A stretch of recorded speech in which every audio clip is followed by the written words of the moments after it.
guys, welcome back to my channel. ரொம்ப long பிரேக்குக்கு அப்புறமா ஒரு டைலரிங் வீடியோ நான் போட போகிறேன்.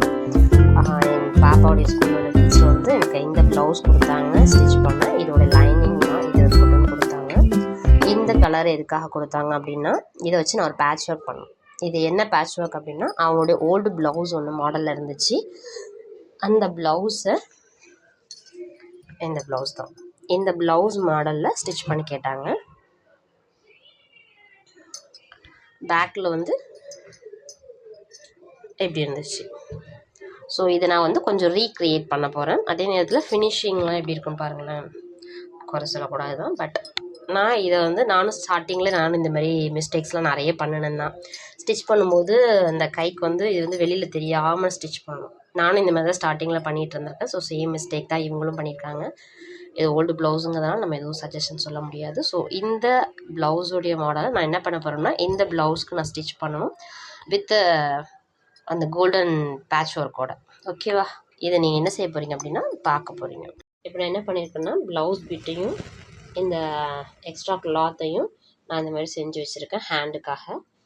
இது எதுக்காக எடுத்து வச்சுருக்கேன் அப்படின்னம்னா, பேக் சைடில் செய்கிறதுக்காகவும் ஹேண்டை அட்டாச் பண்ணும்போது சைடில் வைக்கிறதுக்காகவும் இந்த மாதிரி செஞ்சுருக்கேன். இது எப்படி செய்யணும்னா, லூப் டர்னர் வச்சு கடைசியாக நான் வந்து திருப்பிடுவேன்.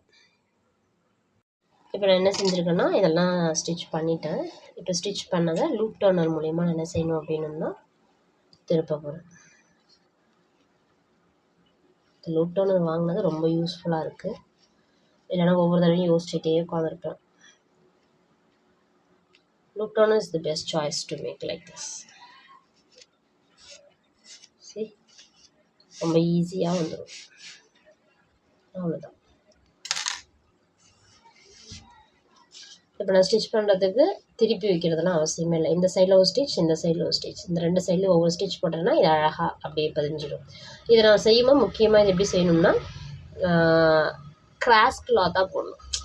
ஸ்ட்ரைட்டாக இருக்கும் தெரியுமா துணி, அப்படி போடக்கூடாது. கிராஸில் தான் நீங்கள் இதை கட் பண்ணணும். கிராஸில் கட் பண்ணிங்கன்னா இந்த யூ டர்னுக்குலாம் வரும்போது அழகாக வளைவு கொடுத்து வரும். இந்த மாதிரி ரோப்ஸ்லாம் ரெடி பண்ணிக்கிட்டோம்னா அந்த டைமிங் ஸ்டிச் பண்ணும்போது நமக்கு ரொம்பவே ஈஸியாக இருக்கும். இப்படி தாங்க நான் கடைசியாக ஸ்டிச் பண்ணினேன். இது வந்து உங்களுக்கு நார்மலாக ஃப்ளாட் பண்ணி காட்டும்போது வித்தியாசமாக தான் இருக்கும். இன்னொன்று நெக் வந்து உங்களுக்கு வந்து ஈவனாக இல்லாத மாதிரி தெரியும். பட் போடும்போது தான் அதோடைய ஃபுல் லுக்கும் தெரியும். இந்த மாதிரி இன்விசிபிளாக வெளியில் இல்லாதபடிக்கு நான் ஸ்டிச் பண்ணியிருக்கேன். இது என்னோடய ஹேண்ட் லுக். இந்த மாதிரி தான் ஸ்டிச் பண்ணியிருக்கேன். அப்படி இந்த மாதிரி இருந்ததுன்னா பின்னாடி உங்களுக்கு உறுத்தாது, பிச்சுக்கிட்டு போகாது ட்ரெஸ்ஸு. நீங்கள் நார்மலாக யூஸ் பண்ணலாம் அவசியம். இந்த மாதிரி நான் ஸ்டிச் பண்ணிவிட்டு வீடியோ எடுத்திருக்கேன். என்னால் ஃபுல் வீடியோவை கவர் பண்ண முடியல, ஏன்னா எனக்கு உடம்பு சரியில்லை. ஸோ ஸ்டிச் பண்ணுறதும் நானே, அதை எடுக்கிறதும் நானேங்கிறதுனால ஐ எம் டூ டயர்ட். அது பழைய ப்ளவுஸ், இது நான் இப்போ ஸ்டிச் பண்ண ப்ளவுஸ். இந்த சேம் பேட்டர்ன் வேணும்னு கேட்டாங்க. ஸோ அதனால் அப்படி செஞ்சுருக்கேன். இன்னொன்று நம்ம அந்த பைப்பிங் செட் பண்ணோம் தெரியுமா, அந்த பைப்பிங்கை இதுக்கு மேலே இது வந்து நம்ம வந்து கையில் வைக்கும்போது கொஞ்சம் மெல்லிசாக வச்சா அழகாக இருக்கும். ஸோ நான் அகெயின் ப்ரிப்பேர் பண்ணேன். அது கழுத்துக்கு வைக்கிறது கொஞ்சம் அகலமாக இருந்தால் பிரச்சனை இல்லை, அது ஒரு டிசைனாக போயிடும். பட் கைக்குங்கும்போது கொஞ்சம் சின்னதாக இருந்துச்சுன்னா பார்க்க வந்து உங்களுக்கு லுக் அழகாக இருக்கும். ஸோ அதனால் இப்போ பாருங்கள் எவ்வளோ அழகாக இருக்குன்னு. இந்த லுக்குக்காக தான் நான் மறுபடியும் அகெயின் பைப்பிங்கை வந்து நான் ரெடி பண்ணி ஸ்டிச் பண்ணியிருக்கேன். இதுவே அகலமாக இருந்துச்சு அப்படின்னா இந்த பைப்பிங் நல்லா இருக்காது. உங்களுக்கு ஃபினிஷிங் நல்லா இருக்கணும்னா இந்த மாதிரி மெல்லிஸாக வச்சிங்கன்னா பார்க்க அழகாக இருக்கும். மார்னிங் தான் இந்த ஸ்டோன்லாம் ஸ்டிச் பண்ணினேன்.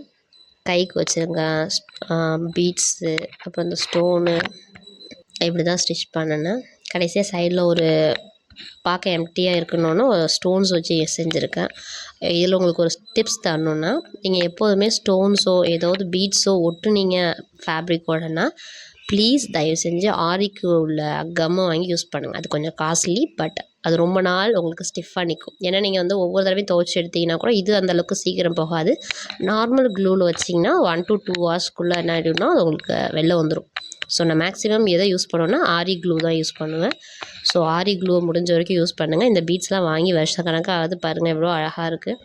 அது எம்டியாக இருக்கே அந்த இடத்துல இந்த மாதிரி டிசைன் வச்சா நல்லாயிருக்கும். நானாக டிசைன் பண்ணியிருக்கேன் அந்த இடத்துல. இங்கே ரொம்ப கச்ச கச்சான வச்சாலும் தெரியாது. ஸோ ஒரே ஒரு பீட் மட்டும் செட் பண்ணி ஒரு சுற்றி ஸ்டோன் பீட் செட் பண்ணிட்டேன். பின்னாடி இன்விசிபிளாகவும் பார்க்க நீட்டாகவும் செஞ்சுருக்கேன். என்னுடைய இந்த வீடியோ உங்களுக்கு பிடிச்சிருந்தால் ப்ளீஸ் சப்ஸ்கிரைப் பண்ணுங்கள், லைக் பண்ணுங்கள், ஷேர் பண்ணுங்கள். ஸோ தட் நான் நிறைய வீடியோ உங்களுக்காக அப்லோட் பண்ணுறேன். தேங்க்ஸ் ஃபார் வாட்சிங். பாய்.